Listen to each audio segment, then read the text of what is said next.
Welcome back to Pod Save the World. I'm trying it with a different tone today, Ben. I am glad to be here with you on Pod Save the World. I'm Tommy Vietor. I already screwed it up. I'm Ben Rhodes. You look tan, you look rested, you look ready. I'm tan, unshaven, and ready for the rest of the year. You were in my old neck of the woods, Northern California. I was in Mill Valley, California. Beautiful country there. Mountains, hikes, water.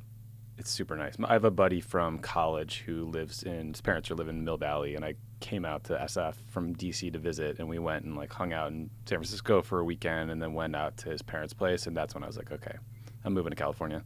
I think there's a good per capita world population in the Bay Area. I'm just going to go out on a limb and guess that. Yeah, combined with some people that unsubscribed because we made fun of Bitcoin. And then there's some anti-vaxxer fringe around the whole thing. Just there were some Larry Elder signs on the way up there. The Central Coast is pretty dark. It's like... Yeah, it gets a little red out there. Yeah. But it's good to see you again. Hannah and I went up to Santa Barbara for a couple of days, and it again reminded me that it's cool to live in California where you can just drive places. You can drive places, yeah. It's the best. It's the best. We have a wide-ranging show today, Ben. We're going to do some Afghanistan at the top, but it won't be the whole show like it has been lately, because we're also going to talk about protests in Brazil, a coup in Guinea, Bitcoin in El Salvador. Stick with us, Bay Area buddies.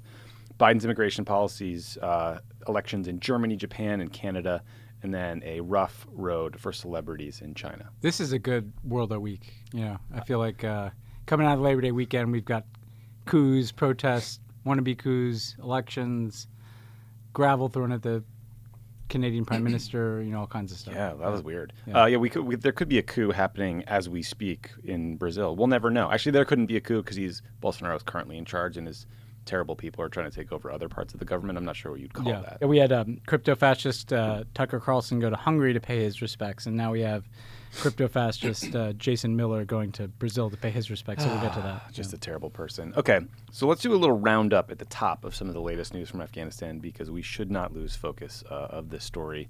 The Taliban formed a government, Ben, and it's just as terrible as you'd expect. The prime minister is a man named Mullah Akhund. I think I'm saying that right. If I'm not, fuck you, I don't care. You're a bad person. He's a hardline religious conservative, former senior leader of the Taliban government in the 90s. Mullah Baradar, the guy Trump pushed the Pakistani government to release Mike from jail. Pompeo's friend, yeah. Mike Pompeo's friend. I tweeted a photo of them earlier. Check it out on my feed. He's the deputy PM. They round out the terrible with Mullah Omar's son, and Sirajuddin Haqqani, one of the most virulent strains of the Taliban. So, terrorist as interior minister is not a good sign. Top to bottom, shitty people. The shittiest people possible running the place. Despite all that, some incredibly brave women have been protesting in Kabul and demanding an inclusive government. Unfortunately, the Taliban broke up those protests with violence, or literally beating them. Secretary of State Tony Blinken is in Doha, Qatar today for meetings. He's not meeting with the Taliban. There are reports from parts of Afghanistan that the Taliban is still preventing people from leaving the country, which is obviously a huge concern. The Office of Management and Budget asked Congress to appropriate $6.4 billion to resettle up to 95,000 refugees from Afghanistan. And I am preemptively anxious and terrified by what Fox News will do with that information. So, Ben, the broader context, I think, is Afghanistan is facing food shortages. There is potential economic collapse on the horizon because international aid has been frozen by the U.S. and others. That would be awful. This new government is also awful. What do you think the U.S. is what's their play here? Are we going to wait and see how these guys govern before making a next move? I saw Lindsey Graham said he'll oppose any efforts by the Biden team to legitimize the Taliban. No surprise there, but that's the context. I think so far this is, pretty close to the worst case scenario in terms of the kind of goons who are running the government. We had talked about whether or not they might make a deal with Hamid Karzai, the former president, and Abdullah, who chaired this, essentially the negotiating team for the previous Afghan government. And that clearly wasn't a real thing. They were like, no. They were like, it's a meetings, and then we'll basically just announce a Taliban government with some, pretty hardline figures to have Mullah Omar's son as Minister of Defense and Haqqani as the Minister of Interior is not a good external look or not good internally for the Afghan people. I think that means, though, that they're going to have acute challenges in actually governing. It's one thing to be a 20-year insurgency. It's another thing to be the government of a country with tens of millions of people in it.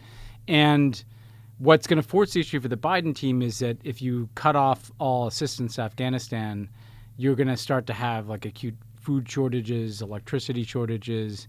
But the Biden administration is probably not going to want to route assistance through the Taliban. And so I think what we can anticipate is an effort to try to determine whether there are ways to provide basic humanitarian assistance like food aid that doesn't go through the Taliban. It goes through some NGOs or it goes through some UN process. That is likely to be very difficult. You also saw the Taliban really try to stamp out the last throes of resistance. Something that caught my eye, Tommy, is that a lot of people in Afghanistan have really pointed to Pakistan's support for the Taliban and even referring to kind of the Taliban as really an occupying force sponsored by Pakistan. Obviously, the Taliban does have some support inside of Afghanistan, but it was noticeable that the leader of Pakistan's intelligence service, the ISI, was in Kabul right around the time that you had this kind of bombardment of the last vestiges of resistance to the Taliban, with some reports that there may even have been Pakistani participation in that military effort. It does speak to, the U.S. relationship with Pakistan, which we haven't spent probably enough time on. We should, we should not be giving any assistance to this country that is basically the patron of all these goons. So that's another thing to watch, is the U.S. relationship with Pakistan. On the other hand, we'll probably want Pakistan to provide some safe passage for Afghans who are trying to leave the country on foot. So this is complicated. Yeah. One thing that's just worth reading, there was a piece in the New Yorker called "The Other Afghan Women" by Anand Gopal, who was just an amazing report. I mean, he somehow managed to get out into Helmand province, like into the places where the war was fought, talk to families about what 2 decades, in some cases like really more like 4 decades of war has been like for them. I think he said on average the people he spoke to had lost 10 family members to fighting, and that's from the Taliban, that's from coalition forces, that's from Afghan forces. So it really, I think, hammered home like what life has been like for the Afghan people outside of Kabul, which is voices we don't always hear. Yeah, I mean, this is a point you made last week, which is that there was huge suffering and loss of life in the civil war in these provinces. And for these people, just the guns falling silent, is better than what they were dealing with, even if they, aren't necessarily happy to live under the Taliban. I think what it speaks to is if you get some calm, you can deal with the massive refugee challenge, which will probably be millions of people.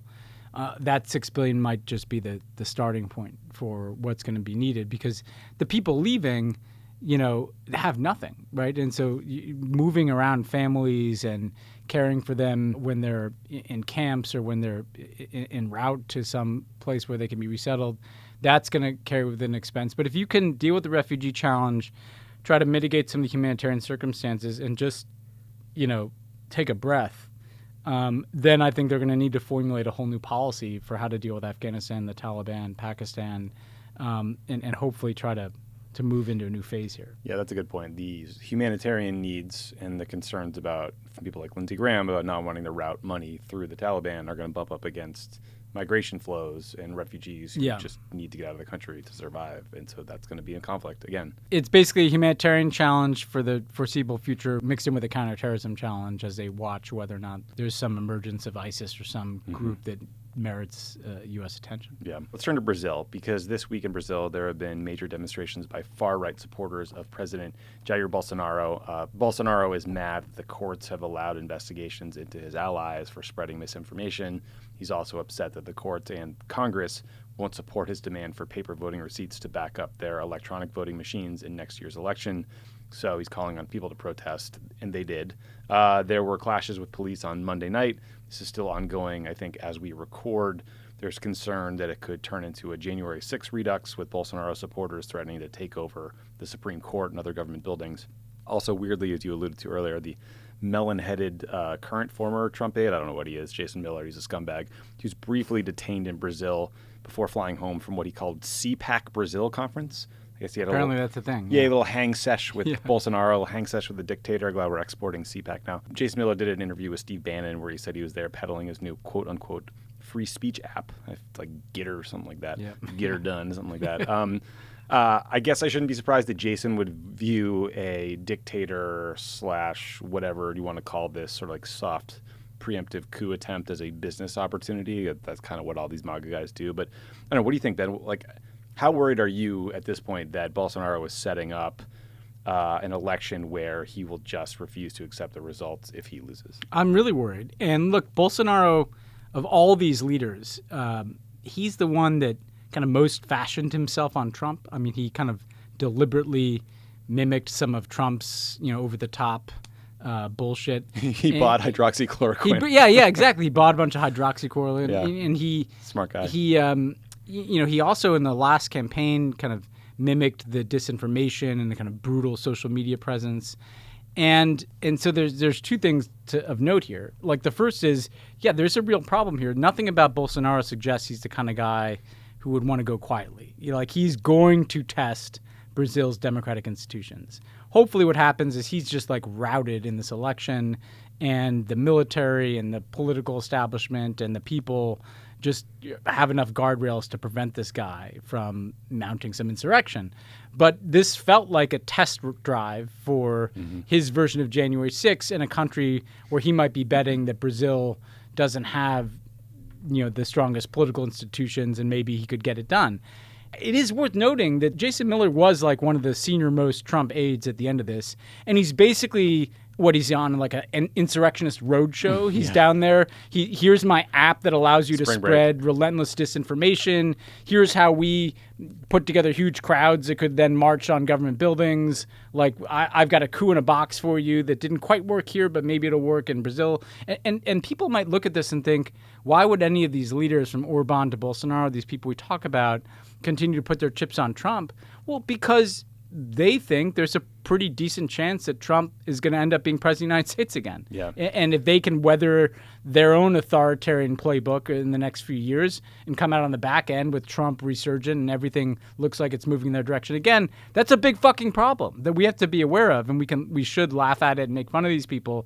But this is a giant country, Brazil. This is an important country in Hungary. This is the United States of America that seems like it's still unraveling, even on the back end of this election. So let's remember, all these fascists seem to get connected to one another. We need to be as connected and as invested in the success of the Brazilian democratic opposition as people like Jason Miller are in the brown shirts down there. Yeah, the brown shirts down there. I noticed that Politico today decided to write up the unbelievably credulous spin that Donald Trump is now closer to running because he thinks Biden has been suffering in the polls. Oh, because he wasn't going to run. He wasn't going to run every. Because he had so many other interests to pursue. He's never. He won't concede that he lost. Of course, he's going to run again. It's absolutely ridiculous. Speaking of coups, Ben, there was one in Guinea on Sunday. Guinea's in Western Africa, for those who don't know. Special Forces troops mutinied. They took over the presidential palace, and then they announced on state TV that the government had been dissolved and the constitution was invalidated.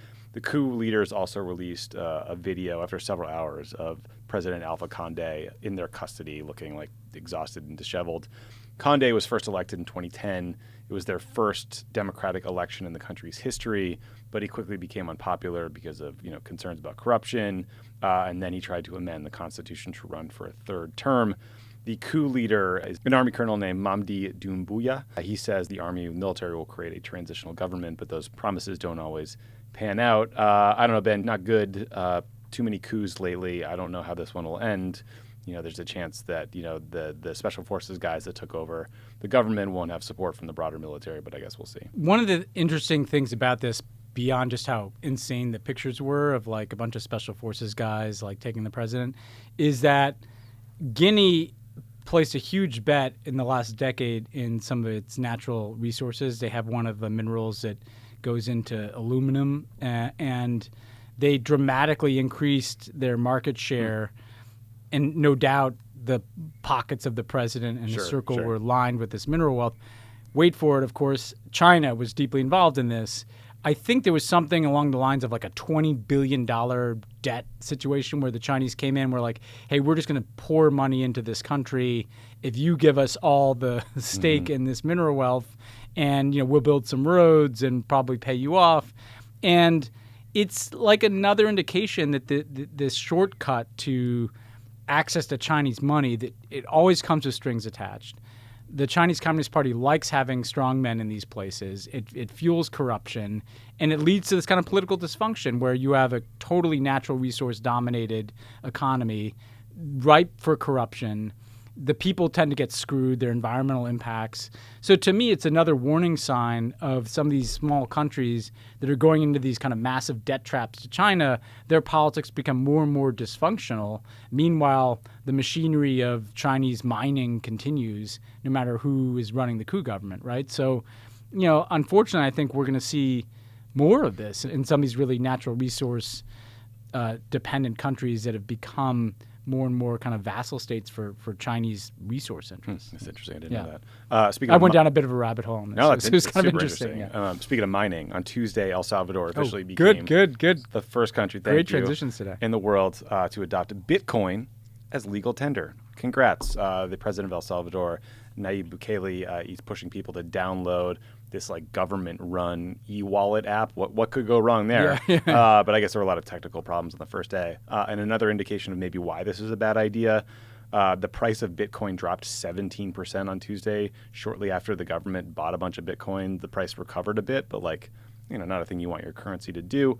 Bukele said he used the price decrease to buy the dip. So he's getting all the tech nomenclature, all the stock nomenclature down. We'll see how this goes. I'm sure there are examples of ways Bitcoin can be useful for people with remittances or whatever. If I were a Bitcoin evangelist, I'm not sure I'd want to put my stock in Bukele running this early experiment, but we shall see.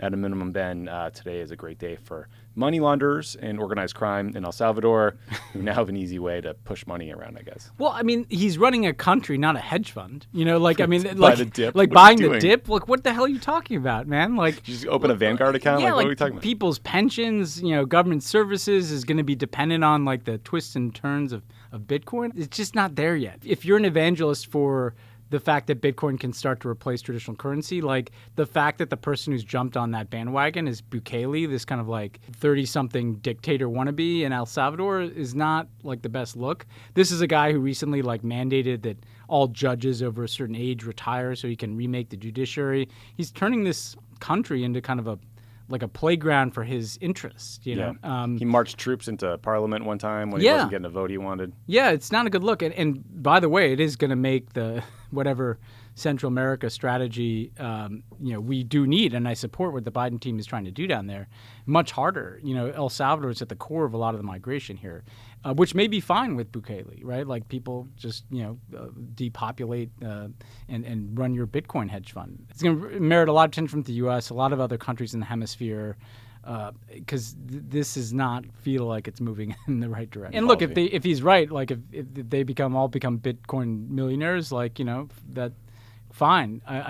Sure. I'm not sure I'm betting on that. Yeah, like we could also send like the Secretary of the Treasury to Vegas and like put it all in red. Or whatever, exactly. That doesn't seem the best idea. Speaking of immigration policy, so listeners of the show probably remember the Trump Remain in Mexico immigration policy.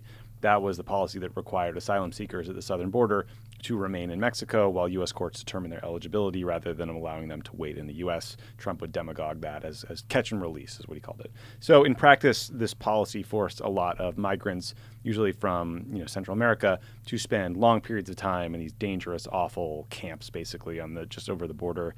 Biden ended the program. He ran on ending the program and did so when he took office. But then Missouri and Texas sued the administration, claiming that the process that the Biden team used to end the policy was illegal and that getting rid of Remain in Mexico harmed states by encouraging migration, apparently all the way up to Missouri. The suit got up to the Supreme Court. They ultimately ruled that the government has to reinstate Remain in Mexico. So that gets us to today. And there was a report in Politico that said the Biden administration is considering an asylum policy that they're kind of calling like Remain in Mexico light, which sounds like it's basically you'll make some asylum seekers remain in Mexico while their cases are processed, but with better living conditions and access to attorneys. I don't know, like the reality on the border right now is much more complicated because we're still, I think, telling most people they can't come in. The U.S. is still telling most people they can't come in because of COVID restrictions. But Ben, do you think there's a version of Remain in Mexico that's like really ethical or legal under international law around asylum? I'm just wondering how you could do this. What a month the Biden team has had. This is not their fault that the Supreme Court is basically a bunch of activist right-wing judges. Totally. Quick programming side note: amazing that Mexico, Catholic countries, legalized abortion today. I know. When Texas across the border has basically made it illegal. There's some contrast for you. I think that this is clearly not the long-term solution, and they're going to have to untangle these legal issues. It speaks to, it takes you at least a year to kind of get your border policy in place, all the different pieces of it. I think one thing that has been missing for a while, and the Biden team it takes time to play catch up on this, but like for all those years that Republican Congress has just dumped money into border security and enforcement and hiring new ICE agents to try to deport people, one of the things where there have been huge shortfalls is on people to process asylum claims, like judges, lawyers, like the machinery of dealing with asylum claims, so you can treat them as the legally valid things that they are. And so I think part of the solution for the Biden team is going to be how can you build an infrastructure, including people. People are infrastructure too, who can process these claims. God, I'm glad we stopped doing that on Twitter. Yeah. For those who weren't on Twitter all the time, for a while everyone was just tweeting blank as infrastructure. So the risk of returning to that. So what they need is infrastructure on that border, and they need people that can process claims. And if they have to do some of this in Mexico, I think the way in which it can still be differentiated from Trump is Trump wanted this to be a no man's land from which nobody would ever reach the United States. And he wanted to kind of basically dismantle the idea that you could seek asylum. And so I do think this is different. I mean, like, it's not ideal. It's not even what the Biden team wanted. But if they can demonstrate that they can process claims and move people through the system, that's still better than where things were. Where they want to get to, I think, is an orderly process on the border that is both humane and has the legal channels available for people to have asylum claims that don't just languish forever. Yeah, this is going to be a huge challenge.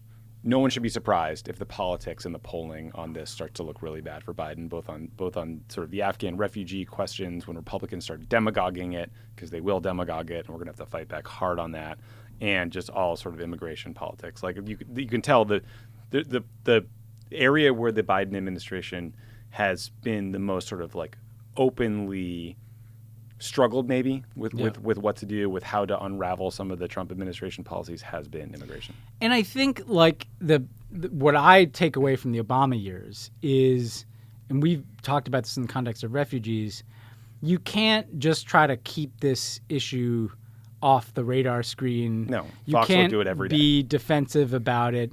You have to make an argument that you have a better approach to dealing with this. On refugees, it is that taking in 150,000 Afghan refugees over a period of 2 or 3 years is our moral responsibility. These people served and fought, and some of their loved ones died with the United States. They will make our country better. I think on the border, the point is that like having some order down there, instead of just building a few slabs of wall and trying to push people into Mexico, that wasn't solving the problem. No. Having a process where you're trying to get it over years, root causes of migration in Central America, where you're processing people in an orderly and humane fashion at the border, so you still have an asylum process, but you have some order down there. And yes, you're letting dreamers stay in this country, and you're welcoming legal immigration. Like, they have to make the case for that, because it's going to get demagogued no matter what. So you should fight it out on the things that you believe in. Yes, agreed. Okay, 3 big elections coming up. September 26th, Germany will vote to decide the successor to German Chancellor Angela Merkel when she steps down after more than 15 years, maybe 16 years, running the show. Yep. That's unbelievable. The outcome is going to be important to Germans, obviously, but then also to the entire European Union, given Germany's outsized influence. Merkel's successor in the Christian Democrats Party, or CDU, is a guy named Armin Laschet. He has struggled in the polls since he was caught joking around during a visit to a region that had been devastated by floods. Kind of a rule of thumb, Ben, that it's not a good idea. Look, yeah. They don't crack jokes at a memorial service. Yes. That's FYI. Olaf Scholz from the center-left Social Democrats Party has done a little better on the campaign trail, but they're both, I was reading a bunch of local, like Der Spiegel coverage and stuff. Both are basically competing to show that they can be like a very competent, boring successor to Merkel. No surprise that like a bombastic, like dynamic candidate is not like a great fit for Germany. Yeah. But one German newspaper recently ran a headline that said, "Is this the most boring election ever?" I think that was like the Green Party surged a bit after the floods. That was exciting. But I think their polling surge has since faded or lost a bit of steam. But they do seem to be a lock to be part of the governing coalition. So over the weekend, no surprise, Germany's foreign minister accused Russia of being behind efforts to hack German lawmakers, do some sort of info op in advance of the election. Another little fun twist on their election, Ben, is that Germany is expecting a big increase in mail-in balloting this year, again, because of COVID. And the far-right AfD party is already making these preemptive Trump-like allegations of fraud, so that will be fun. What do you think the stakes are of this election? And, can you talk a little bit about how this coalition will come together once they vote? You're right. Angela Merkel used to say to Obama when he would encourage her to be more outspoken and in defending certain values, that you don't look for charisma in a German chancellor. That was Merkel's words, not Obama's. Yeah. Did she know she's being funny when she said that? Oh, she did. Like a good joke. Yeah, whenever people say, give me an example of this person's sense of humor, that is a good example of Angela Merkel's sense of humor. So let's keep our eye on one thing, right? The Nazis, the AfD party. Bad. You don't want that in Germany. They're kind of hovering around 10%, but I don't think there's any real worry that they're going to, be a player here, but you don't want them in the Bundestag at all, in the parliament at all. I think that, look, you've had remarkable stability with Merkel there for 16 years. She has sky-high approval ratings. And, I think it's natural that electorate will want to try maybe a different leader of a coalition. And there'll have to be a coalition, which I'll get to in a second. And that leaves the Social Democrats and the Greens. And the Social Democrats, interestingly, are basically running as, a slightly more left version of Merkel. And Merkel was something of a centrist. They're going to focus more on social safety net issues, a little bit better on climate change, but kind of more running for more of the same with just kind of a different party in front. Last polling I saw is it has been 25%. Yeah. And the Greens are the ones running for change. And what they're saying is look, we need more dramatic change after 16 years of Merkel. Mm-hmm. That means, in particular, more dramatic action to deal with climate. And after the floods, there's a receptivity to that message. But also, they're saying, we have to think about our relationship with China. We have to think about whether Germany's made too many accommodations for its economic interest versus its values. So there's a lot to like in the Green message. And they're also doing, nearly double as well in the polls as they did in 2017. They're at 17% now, up from 8.9. So that's great. It's exciting. They're a player, and for the first time, their candidate is running as a candidate for chancellor, not just to be a junior coalition partner. And basically that gets to the fact that at least two, probably three parties are going to have to come together to form a coalition. And that could be, if the three biggest parties are the Christian Democrats, Merkel's party, the Social Democrats, and the Greens, the simplest way is whoever gets the most votes out of those ends up kind of running a coalition and divides up ministries of the other ones. There are other parties like the Liberal Party there, which is more libertarian, has sometimes, snuck in and been a coalition partner. They haven't really been much of a factor here. But I think what I'm watching here, and this is the key thing for the world is to watch, is do you see in Germany a swing to the left, the left, mm-hmm. and the Greens really overperform? Yeah. Maybe even you have a Green chancellor, but even if not that, you feel like in that divide between kind of centrism and leftism, it's moving in that direction? Or do the Germans kind of play it straight down the middle, and the next government's going to look a good bit like the last one, just with a new face for it? Either way, I think it's still not a right-wing populist turn, and so that's good. And so the center is holding in Germany. The question is just how far to the left is the center, or is it still where it's been? And I should have mentioned this earlier. The Green Party candidate is a 40-year-old woman named Annalena Baerbock, who's this exciting, dynamic, cool. She's everything those other guys aren't. She had a head of steam too, and then she had sounded like American-style scandals, questions whether she plagiarized a few pages in her book, or what is this? The 88 Biden campaign? There's a Politico in Germany now, I guess. Neil Kinnock. This is what happens when a party that has never really played the highest stakes politics of going, they get more scrutiny. I'd like to see her make a real run at it though, because I think having a really vibrant Green Party is going to be good for climate action. Yeah, even if they don't win the election, if they're a key player, the concessions that they will seek, I'm sure, to be a part of government, is Germany upping its ambitions. Totally. We need that pressure. Okay, let's turn to Japan. So less than a year after taking office, Japanese Prime Minister Yoshihide Suga announced that he will not seek re-election. Suga was extremely unpopular due to his handling of the coronavirus pandemic. He's also, it's funny, you read a bunch of reports on them, and all of them are also, he's so boring. He's so awkward. Yeah. The guy is just not cool. So back to the drawing board for Japan, though it does seem like Japan is likely to pick another person from the Liberal Democratic Party where Suga came from. Don't be fooled here. Liberal Democratic Party means conservative party in Japan, just to confuse the hell out of all of us. Yes. So, I don't know, continuity, is that what we're looking for here? I mean, yes and no in the sense that, first of all, this guy, Suga, he was kind of the guy behind the guy for Abe, and then he steps in, and they have this disastrous Olympics and COVID. Like, this guy was not dealt the best hand. It shows you the dissatisfaction in the Japanese public and politics. What it feels like to me is the Liberal Democratic Party, the LDP, is still the dominant player there. There's not another party that appears poised to take advantage of this vacuum. There was this crazy time, I don't know if you remember, Tommy, like the beginning of the Obama years, when there were like 5 or 6 Japanese prime ministers. It feels like we're headed to that kind of situation where there's like a bit of a revolving door there, because there's not really a strong figure there poised to take off. And that means there's going to be a bit of a malaise in Japanese politics here for a few years where they sort this out coming out of COVID.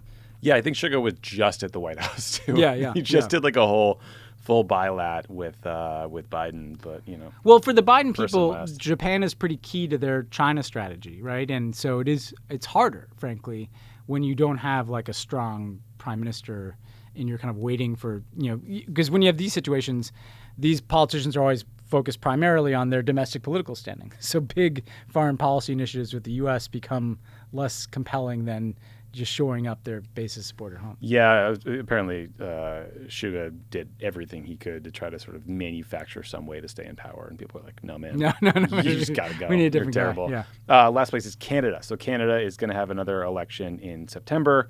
Over the weekend, a bunch of anti-vaccine protesters in Ontario literally threw rocks at Prime Minister Justin Trudeau, which is horrendous. Trudeau's Conservative Party rival Erin O'Toole has criticized him for calling this election in the middle of Canada's 4th coronavirus wave.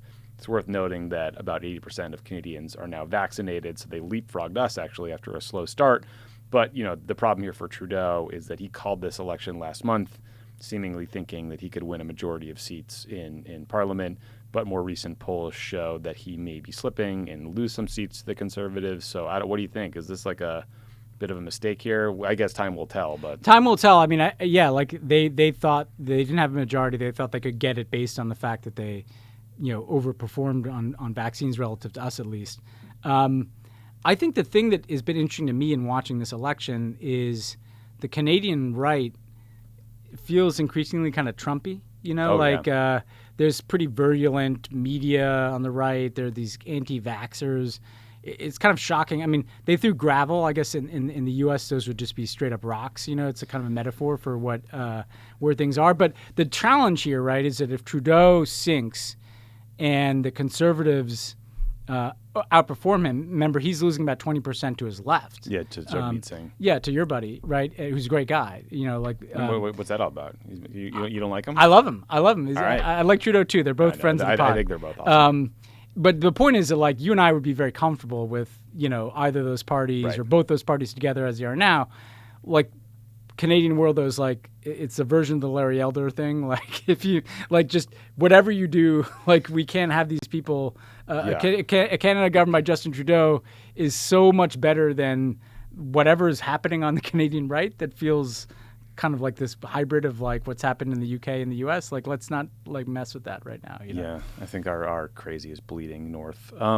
So Ben, we are coming up to the 20th anniversary of the 9/11 attacks. I did not get you anything, but my understanding is you did a video for the inaugural episode of our Crooked History series. Tell me about it. Well, I've seen it. It's fantastic. People should check it out. It's really good. The team did an amazing job on this. Such a good job. I just kind of showed up and read something. That's bullshit. You wrote a whole long narrative thing that's super thoughtful. Well, with the team, that did a great job preparing that. I just want to give credit where it's due. The thing I want to put a point in here, which was, I think, what was so good about this episode is, yes, we tell the history of how the hell did we get to where we are now, but we also focus in on this question of why is there a forever war? And the kind of key cornerstone of the forever war is that 2001 congressional authorization for the use of military force. This is the blank check that has allowed 4 presidents to wage war in God knows how many countries, dozens of countries, with pretty intense military action in several of those. And really, we've been talking about ending the war in Afghanistan, but if you want to end the forever war, if you want to dismantle the infrastructure of the forever war, there is no way to do that without repealing and replacing this authorization for the use of military force with something much more limited, right? Limited in terms of where you're authorizing military action, for how long, and against who. So people should check it out, but also consider that aspect of this, that we have to remember it's not like the war on terror is over and now America's not at war anymore. We are still taking military action in multiple countries, some of which the government could justify, but they should go through the process of having to justify it by trying to get a new authorization for the use of military force. So, and even in Afghanistan, you heard Biden talk about it like an over-the-horizon capability to hit targets in Afghanistan. That means bombing shit. What does that mean? Is that authorized? Has Congress, as the people's representatives, and let's stipulate that the Congress has got its own flaws, but still, I mean, what we've seen is when you give a president just kind of unlimited power to wage war, that war tends to grow and spread and spread tentacles that become kind of permanent infrastructure of war fighting. And now that we're at 20 years, like if the scrutiny of this moment coming after the Afghan withdrawal and coming on the 20th anniversary leads people to kind of stop and question underlying assumptions, one thing they should question is why we've been waging war in this country for 20 years under a single authorization passed by Congress in the aftermath of 9/11. We've seen all the tentacles that has had in our society and our foreign policy. It's time to change that. It is weird to be 20 years after 9/11 because I think it was the defining moment in the lives of most Americans for a very long time, and now there's a generation for which that is not the case, I think, anymore. I found myself kind of going back to that place mentally, consuming a lot of stuff. There's a documentary series on Netflix called Turning Point 9/11 that's very good. I've not finished it yet. Carlos Lozada had a piece in the Washington Post where he tried to summarize basically 21 different books about 9/11 and its aftermath that is worth reading. And then I think the most powerful thing I've read so far was Jennifer Senior had this piece in New York Magazine about how 9/11 just destroyed this family she knew. Like their son was in one of the towers and was killed. Yeah. It led the father down this sort of conspiracy theory path. It just sort of like destroyed the mother's relationship with her son's fiance at the time. It's just a brilliant story, piece of journalism, narrative that just, I don't know. It's just weird. We spent the last few weeks talking about ending the war in Afghanistan and like all the flaws and problems, and then it's pretty easy to watch these documentaries and watch that footage from the time and kind of get back in that mindset of just how terrorized people felt. I basically have a 9/11 chapter and After the Fall in my book, and I started with my experience of 9/11, watching the attacks unfold before me in New York City, and that kind of transformed my life. That's the moment I decided to get into politics and foreign policy. Didn't know that would lead to this podcast, Tommy, but it did. All this and more. But you got a mug with I got your a mug with name I got on merch it right on the mug. Well, the brand name. Yeah. It's good merch, by the way. Pod Save the World mugs. I do love that mug. It's a good mug. That's a good looking mug. And do you know it's a good size? It's a good amount of coffee. Yeah, it's a good amount of coffee. And it's wide without being too tall. People should check it out. I mean, I assume it's still available. Yeah. Well, look, I'm glad I could help you work in a merch plug. Yeah, 9/11 reflection. Yeah. All right, let me get back to my reflection here. So what was interesting for me, I expected in this chapter to kind of draw the line to kind of the overreach and excesses in our foreign policy, right? In the book, I focused on one incident in Yemen where a U.S. strike in Yemen didn't kill everybody in the strike, and some of the people escaping were referred to as squirters. And I remember just thinking, like, what happens when a superpower spends like trillions of dollars finding ways to kill people in other countries? There's like a dehumanization, a degradation of human life that leads you to think of them as squirters, right? And not as human beings, even if they are terrorists, and maybe they weren't, right? Because there's obviously been mistakes in the war on terror. But then I started like pulling the thread, on this, and I'd written about this a bit in The Atlantic for a piece I wrote about the end of the 9/11 era. But how 9/11 it transformed our foreign policy. So much of everything we talk about in the show has a nexus to it. The embrace of dictators like MBS and Sisi. Definitely the 9/11 turbocharged mindset fueled that. And if you look at the key quote-unquote partners in the war on terror, they're all more autocratic than they were before 9/11. Like even a Saudi Arabia, an Egypt, a Turkey, frankly, Israel and the West Bank and Gaza, it is fueled autocracy in different ways around the world. You've seen it repurposed by the Orbans and Putins of the world. But then domestically, there's a straight line to the ugliness we see today from like that, the jingoistic, xenophobic kind of rah-rah patriotism of the post-9/11 years. It was claimed exclusively by Republicans, right? When you and I were entering in politics, that was the days of like freedom fries, right, in the Capitol when the French opposed the Iraq War, and Fox News becoming more virulent and casting opponents of the war on terror as kind of less than American. Well, that's evolved into the stigmatization of not just quote unquote radical Islam, but the same kind of sense of grievance and hate could just be repurposed by Fox to like the black president or the immigrants at the southern border, or there's a direct line in terms of how 9/11 unleashed this kind of belligerent nationalism that for a while was about the terrorists, but once I think the right figured out they weren't going to have these great victories abroad, they just kind of started fighting the war on terror at home, and that speaks to how like ending this era is about ending wars, but it's also about ending a mindset that buttresses autocracy around the world, and it's also about ending or defeating, really, not ending because we can't end it ourselves, defeating the strain of politics it was unleashed, which is a very ugly us versus them brand of politics that frankly we see all around us today. Yeah, the racist, xenophobic,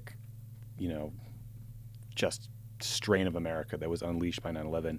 And, it was interesting to see just this week the head of the ADL apologized for their statements about the quote-unquote Ground Zero mosque, which was not a mosque, not really a Ground Zero. It was like a YMCA. And it was like this horrific just demagoguery led by Fox News of this supposed to be a community center, right? And like we got drawn into this with the Obama era. It's like people are just now making amends for these things that happened like 10, 20 years ago. But there's a big but, which is like at the time that would have been fucking useful. Like I remember Obama finally spoke out about this in retrospect, it took a lot of guts. Like, it did take a lot of guts. At an iftar, he spoke out about how there's freedom of religion in this country, and that has applied to all religions. And he talked about how Islam had been a part of America since our founding, and Thomas Jefferson had a Quran.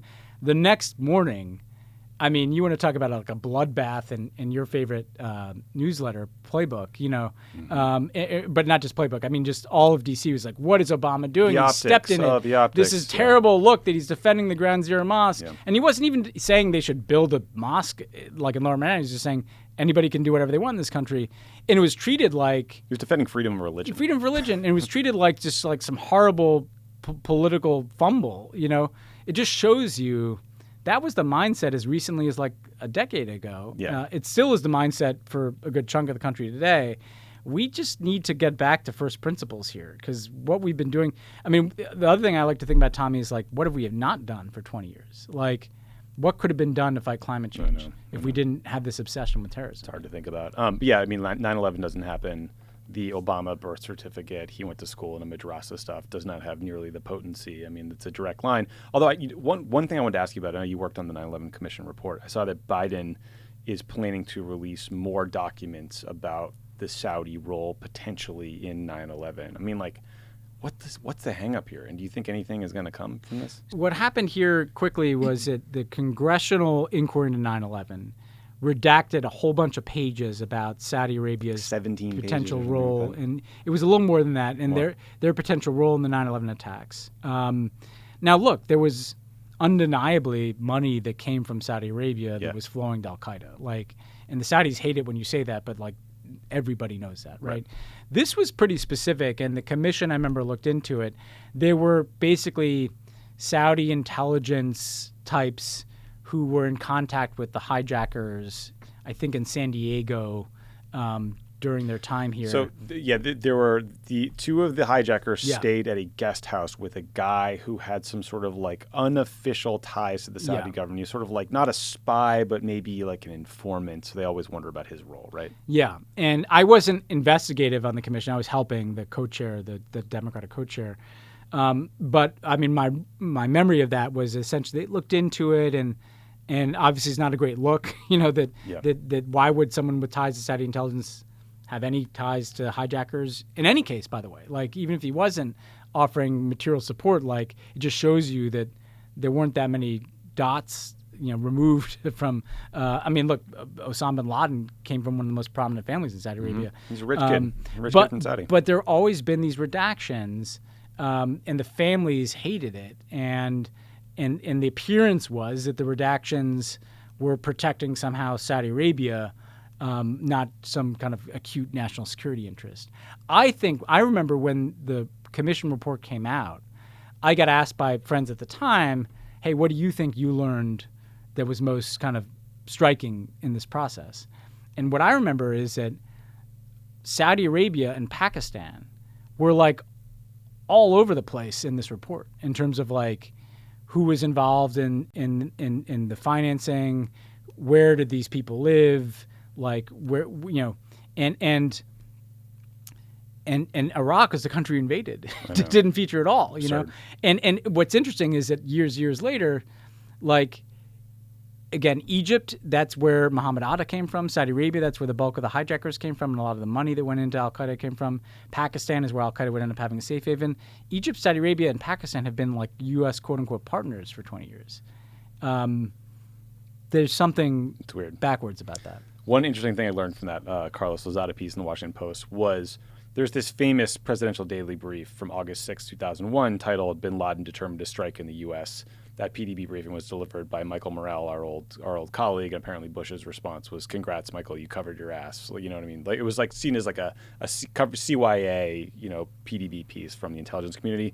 But this story said that the commission report noted that was actually the 36th PDB relating to Bin Laden or Al-Qaeda that year alone. I just didn't realize there was that volume of churn because, the Bush people somehow get a pass for this happening on their watch. Fucking Ari Fleischer does his tweet TikTok every day on 9/11. By the way, you have a couple days to unfollow or mute Ari Fleischer, or you can do what I did and get blocked by tweeting at him that it happened on his watch, and they failed to take any of the steps necessary to prevent 9/11.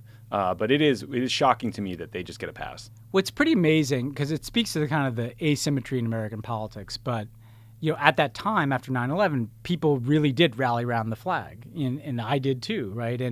And people wanted Bush to succeed in dealing with this. Totally. And people didn't want to blame Bush. And there was a pretty big paper trail. Not that they had they ignored some critical piece of intelligence, but that they didn't take terrorism generally seriously. They came in. Al-Qaeda seriously. They were dealing with some other stuff. They were doing their first year agenda, right? And the terrorism people were warning, like, this problem's getting worse, this problem of Al-Qaeda. And Clinton had fired cruise missiles at bin Laden and not gotten them. And Richard Clark, right, who's the counterterrorism advisor at the White House, was warning that there could be a big attack in the United States. And what's interesting is that Democrats just kind of chose not to, even after the commission report came out, it was kind of still seen as poor form to raise questions about whether Bush could or should have done more.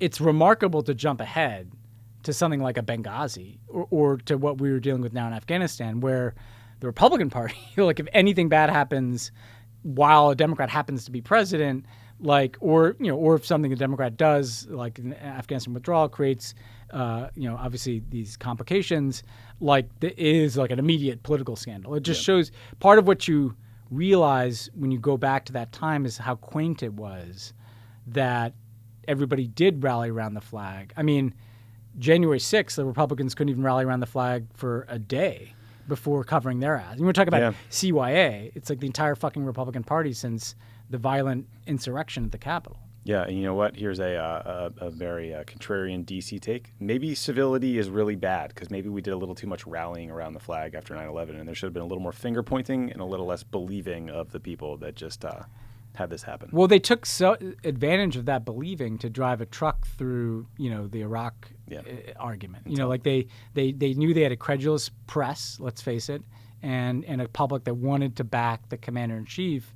And instead of using that to go get Al-Qaeda, they used that to invade Iraq. And that's the thing that's just never going to make sense to historians. Yeah. Quick Brexit update for you.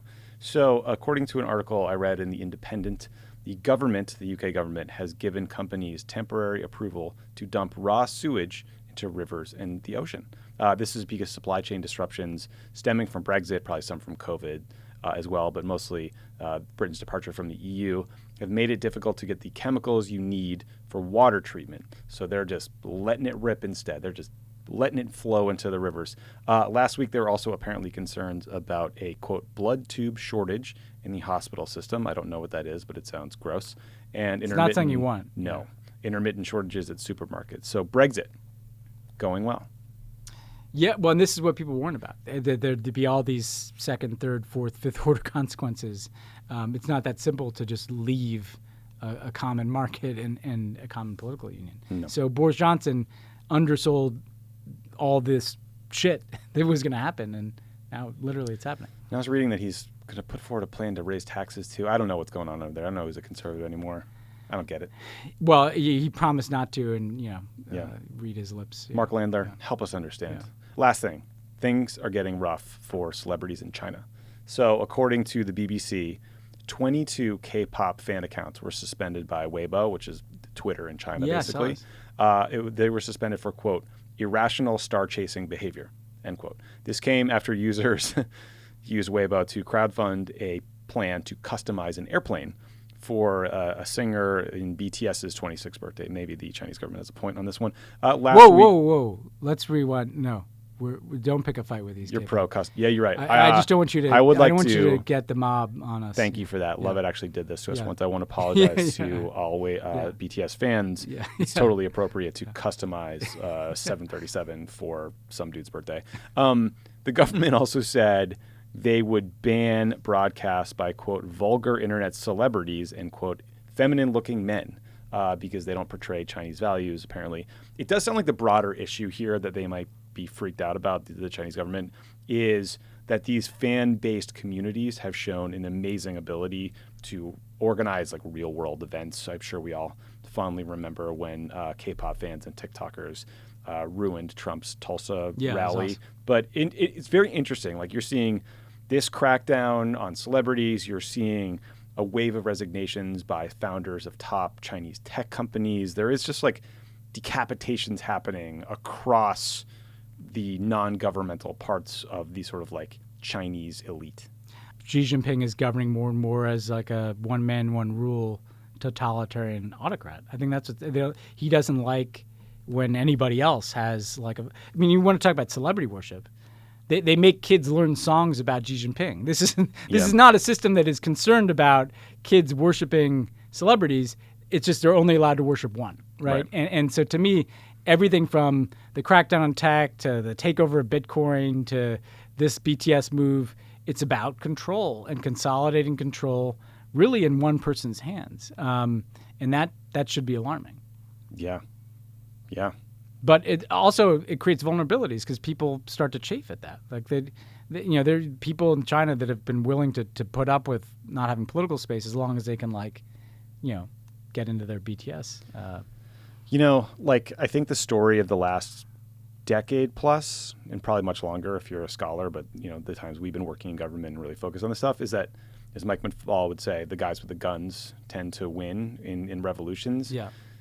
So, I say this because I'm tempted when I see sort of domestically created resistance movements in Afghanistan, for example, these incredibly brave women and some men as well protesting, to think I wonder if actual change can come from truly indigenous movements like that, or if, like you said, these crackdowns in China will actually lead to some sort of chafing to the point of real resistance. But then I just worry about, one, the people with the guns, and two, the just massive surveillance state that has been constructed. And I wonder if that's just tipped the balance forever. You can argue that nonviolent movements tend to fail until they overwhelmingly succeed, right? So take the whole Cold War, the Prague Spring, Hungarian uprising crushed, a lot of failed movements until 89, 90, when they all just broke through and succeeded at the same time.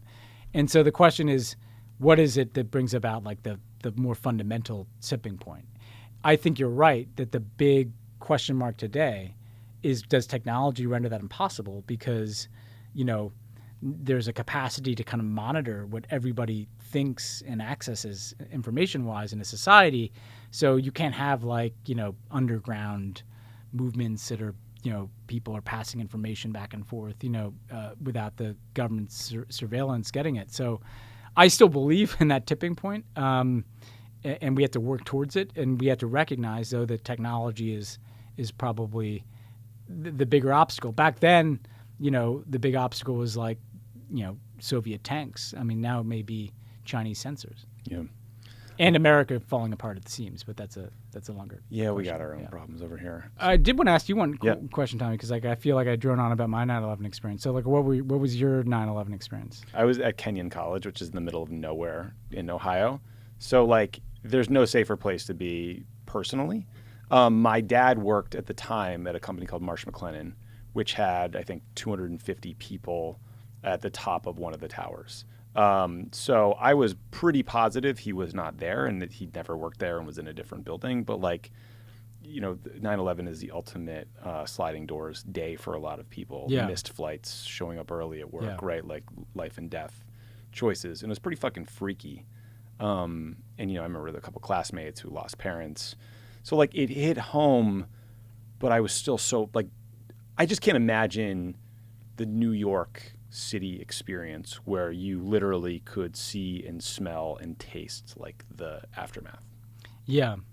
It was the two things that jump out to me among many, but one is when the first tower collapsed. I mean, we saw that from across. I was on the Brooklyn waterfront with this kind of ragtag group of New Yorkers, and first of all, I thought that 50,000 people were killed. Yeah, because I just didn't know that a tower could collapse. I thought all of Lower Manhattan was wiped out. And then also, there were no cell phone service because the cell phones. So for a weird period of time, probably 30 minutes until I found somewhere with a television, I had no idea. I thought there were rumors that because we heard that Pentagon had been attacked. For all I knew, all over America. Because people started to say, I heard the Sears Tower was attacked. So there was this weird period of time when I literally thought it was much, much worse even than 9/11. Mm-hmm. And I'll never forget that feeling of just what the hell is going on, And then the second is that in the days after, I was at NYU at the time as a graduate student, and so that's Lower Manhattan, pretty far down. You'd walk around and you could smell it for weeks, this very distinct, acrid smell. And there really were, as some of you have seen, posters of missing people all over New York City. All over New York City, just, The Turning Point 9/11 doc, it shows some of the footage of people jumping. It plays some of the voicemails people were leaving, both from, Flight 93. Look, I will forever blame the Bush administration for invading Iraq. But I think unless you lived through it, and frankly, things didn't get less scary for a long time. The fear was so Remember pervasive. the anthrax attacks? The anthrax attacks, the was? DC sniper, constant, red, green, all the terror alerts, fucking terror alert system. We all were just on edge for several years of our lives. Yeah, no, and it's worth I'm not excusing policies. I'm not excusing policies. It is worth, as people who've become quite critical of, the post 9/11 wars. There was a reason that people were scared, and there hasn't been another terrorist attack like that, and there probably would have been absent a lot of government action, right? I mean, but that day, there's nothing. There's just nothing. I mean, it was interesting this year. My parents, obviously still live in New York City, and they were saying, I was asking them, how did COVID compare? Because to their experience of COVID that was interesting and terrifying was for that peak period of a couple of weeks, all day long and all night, you heard sirens.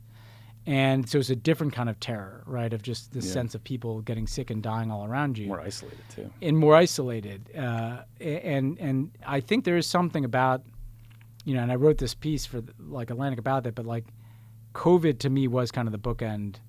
That here's something that, in its own way, is even scarier, right? I mean, it certainly killed a lot more people. But yeah, there's that list of books reminding me of a lot of good books, including Dexter Filkins' The Forever War, which I don't know if that was the first. I mean, Dexter was referring to the fact that some of the troops called it the Forever War, but that's about Iraq. But I remember seeing that that stood out to me.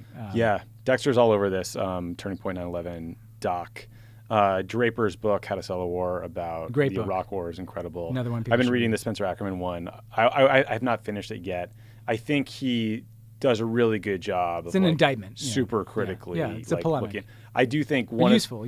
Yeah, I think one of the challenges of the criticism from the left is sometimes they're able to identify the political landscape and context, and like the fact that a black president named Barack Obama has no wiggle room on some of these issues, especially when he's been accused of being raised in a madrasa, and there was a horrible terror attack at an army base and the Christmas Day bomb.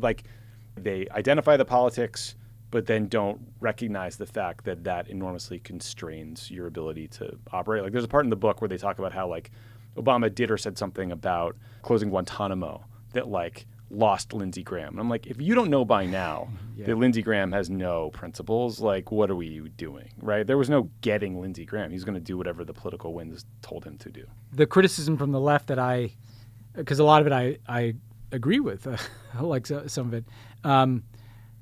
The one on Guantanamo, it actually speaks to a bigger issue, because the problem with Guantanamo, Obama would have closed Gitmo in 2009 if he could have, right? The Democrats joined with the Republicans in Congress to vote to prevent him from closing it, and never lifted the restrictions that would have allowed him to close it, essentially the ability to just put in prison people in the United States who were in Gitmo. What that speaks to, that's not just a statement of defensiveness. It speaks to the fact that if you really want to change things, just saying Obama should have ended all this, and now saying Biden should end all this, that's not going to cut it. You need Congress, you need the media, right? That has been at the forefront of advocating for the most hawkish policies throughout the last 20 years up through today, right? There needs to be a societal shift of priorities, and I think it's happening. To me, it hit me when I was teaching this class at UCLA, and I asked them to list what are the biggest issues that concern you after we just read George W. Bush's post 9/11 speech, and terrorism didn't even make the list. What's going to change things is that Americans are moving on. But I think we have to recognize that vesting all of our hopes in individual presidents to totally keep us safe or to totally dismantle the post 9/11, that's not going to work. You have to build support across society for a different approach. Yeah, and you can say we screwed up the politics on Gitmo or whatever else, but there are some issues where people just have a very strong emotional view. I mean, look at the insanity around the quote unquote Ground Zero Mosque. Again, when you have 9/11 families who lost loved ones saying it's an affront to me to build this here, that is an emotional message that's going to be hard to counter with any kind of logic, reason, context, anything. And that's how these things end up getting spun up by bad actors like Fox. And look, Obama did the right thing on that. He spoke out and got basically probably lost a week of his political capital defending that, and that's fine. But the point I was making earlier about the ADL and other organizations is if they had his back, that would have been easier. I make this point because we're about to go through this on Afghan refugees. Yeah. And so don't look up a year from now and say, why the fuck didn't Joe Biden get in more Afghan refugees? If you believe in that, you have to step up and fight, because Joe Biden needs to see that there are people that are going to back him up on this thing. Calling your members of Congress, welcoming Afghan refugees, making the case in your local media. The right does this, by the way. So this isn't something that we're asking. The right wing is very good at doing this. We just need to do it as well if we really want to turn the page on this era. Yeah, and we can't start in this defensive back foot place where the starting point is trying to explain that we're vetting people to ensure they're not terrorists. That is a losing That's not argument. the starting point. The starting point is that these people have a right to be here and that they'll make this country better. And it's women, children, kids, translators. Come on. Okay, that's it for this week. If you guys have ideas for things you want to hear covered or guest ideas, let us know. Also, rate and review the show if you don't mind. Share it with your friends. We like doing this a lot, and it helps people find it. That's it. Yeah, rate it. Smash that 5-star button. Great mug. Yeah, and there's merch too. Talk to you guys. See ya.